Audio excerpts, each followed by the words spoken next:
ଲଙ୍କାପତି ରାବଣ କେମିତି ଜାଣୁଥିଲା ତାର ଆଗତ ଭବିଷ୍ୟତ କଥା।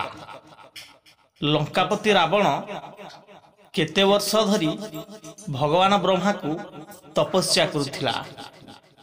ଲଙ୍କାପତି ରାବଣର ଜାତି କ'ଣ ଥିଲା ଏବଂ ଲଙ୍କାପତି ରାବଣ କାହିଁକି ମାତା ସୀତାଙ୍କୁ ନେଇ ଅଶୋକ ବାଟିକାରେ ରଖିଥିଲା।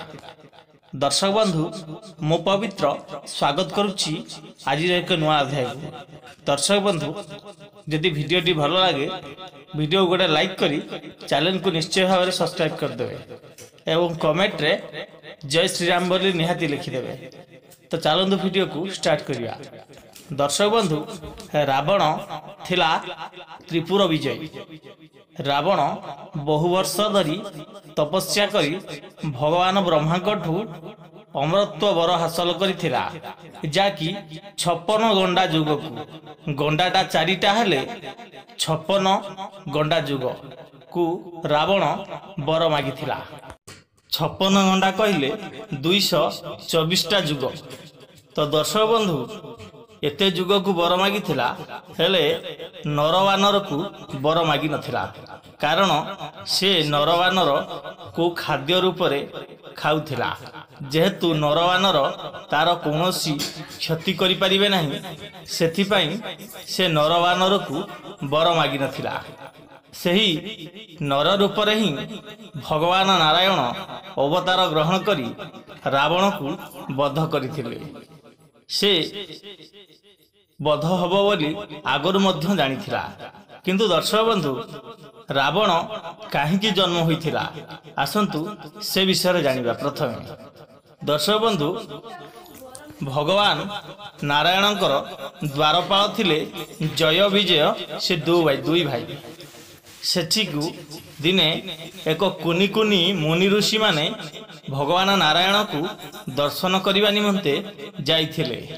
ଯେଉଁ ସମୟରେ ଯାଇଥିଲେ ସେହି ସମୟରେ ଲକ୍ଷ୍ମୀ ନାରାୟଣଙ୍କ କ୍ରୀଡ଼ା ସମୟ। ସେ ଋଷିମାନଙ୍କୁ, କୁନି ଋଷିମାନଙ୍କୁ ଭଗବାନ ନାରାୟଣଙ୍କ ପାଖକୁ ଯିବା ପାଇଁ ଦେଲେ ନାହିଁ। ଶେଷରେ ଋଷିମାନେ ରାଗି ଯାଇ ତାଙ୍କୁ ଅଭିଶାପ ଦେଲେ ଯେ ତୁମେ ଯାଅ ମର୍ତ୍ତ୍ୟପୁରରେ ଅସୁର ରୂପରେ ଜନ୍ମ ହେବ।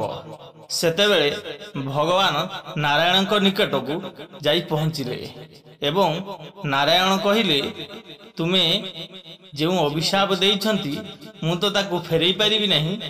ଯଦି ତୁମେ ଦୁଷ୍ଟତା ଆଚରଣ କରିବ ବା ମୋର ଶତ୍ରୁ ହେବ, ତାହେଲେ ଅଳ୍ପ ଦିନରେ ମୋ ପାଖକୁ ପଳାଇ ଆସିବ। ଯଦି ଭକ୍ତ ରୂପରେ ମର୍ତ୍ତ୍ୟରେ ରହିବ, ତାହେଲେ ଅଧିକ ଦିନ ରହିବ।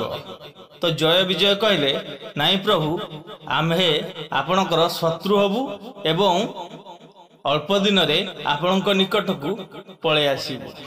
ତ ଏହା କହି ଭଗବାନ ନାରାୟଣ ଜୟ ବିଜୟକୁ ମର୍ତ୍ତ୍ୟକୁ ପଠାଇଦେଲେ।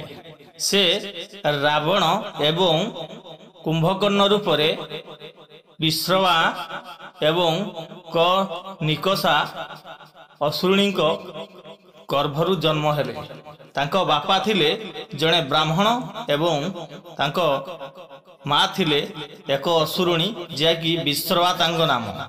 ତ ରାବଣ ବହୁ ବର୍ଷ ଧରି ତପସ୍ୟା କରି ବ୍ରହ୍ମାକୁ ପ୍ରସନ୍ନ କରିବା ପରେ ସେ 56 ଗଣ୍ଡା ଯୁଗକୁ ବର ମାଗିଥିଲା ଏବଂ ସେହି ରାବଣ ତାଙ୍କୁ ଆଗତ ଭବିଷ୍ୟତ ଜାଣିବା ନିମନ୍ତେ ସେ ତାଙ୍କୁ ଏକ ଯମଶିଳା ନାମକ ପଥର ଦେଇଥିଲେ।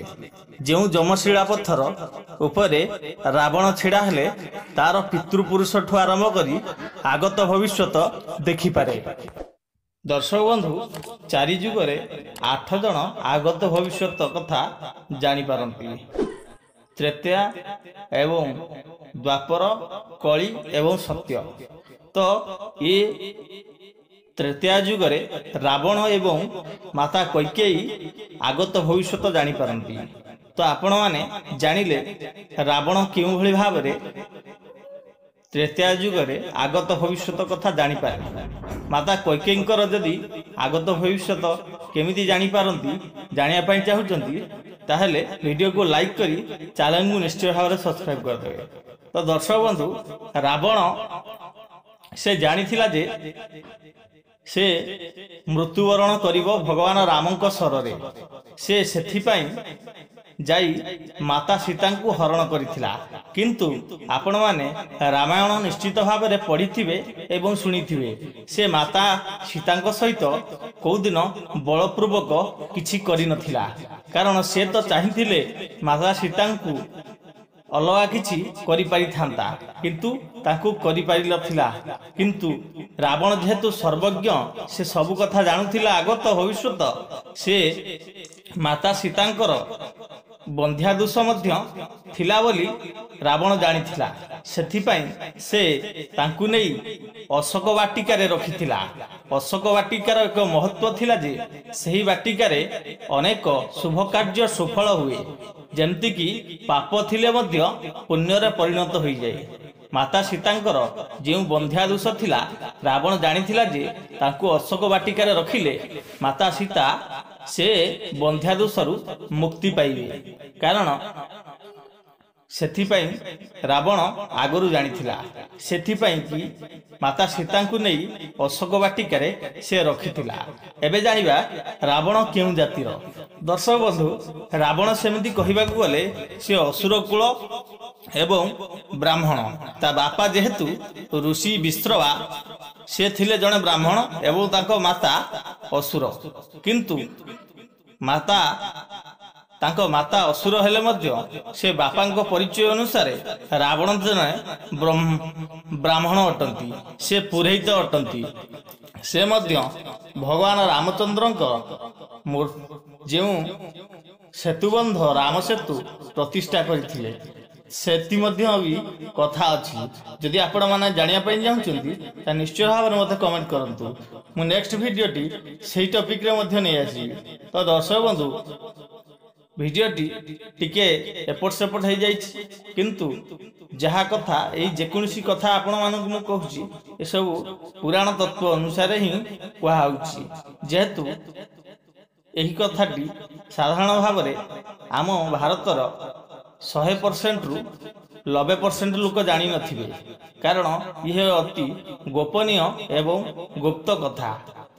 तो माता सीता को हरण करिवार मुख्य कारण एया थिला। रावण जानिथिला जे माता सीता को हरण कले से प्रभु रामचंद्र को बाण रे मृत्युवरण करिवो एवं से तार भगवान नारायण को निकट को पुनर्बार फेरी जीवो। सेथिपाई से भगवान माता सीता को चोरी करी भगवान को शरण रे मृत्युवरण करिथिला। यही रामायण रो एक गुप्त रहस्यमय कथा। दर्शक बंधु यदि वीडियोटी भल लगी थाए वीडियो गोटे लाइक करी चैनल को निश्चय भाव सब्सक्राइब कर देबे। जय श्री राम।